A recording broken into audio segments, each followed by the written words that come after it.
Il-Ministru tal-Enerġija Mirjam Dalli rrifjutat li tajt kemm se nħallsu fi spejjeż għal kumpens lil Elettrogas tal-li se jinbena pipeline tal-gass mill-Ewropa lejn Malta, proġett li kien xpronat mill-Gvern Nazzjonalista 9 snin ilu.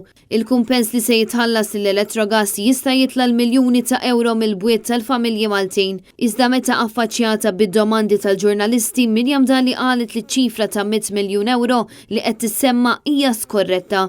Bil-Ministru tonqos milli tajt kemm se titla din l-ispiża għall-poplu u bil-Partit Nazzjonalista jinsisti li l-Gvern għandu jħassal il-kuntratt mal-Elettrogas u jiżgura li ma jerġax jipperikola l-fondi tal-Unjoni Ewropea. Mirjam Dalli min-naħa tagħha qed tgħid li l-Elettrogas se tirċievi ħlas ġust għall-assi tagħhom la darba jitlesta l-pipeline tal-gass. Iżda ma tatx aktar dettalji dwar dawn il-flejjes li rridu nħallsu minħabba ftehim li l-Partit Laburista stess għamel mal-Elettrogas, ftehim li kien iffirmat meta l-Labor tela fil-Gvern.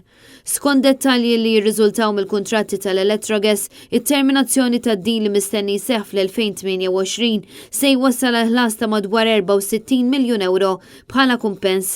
Iżda l-Ministru Dalli rrifjutat li tikkonferma dan l-ammont.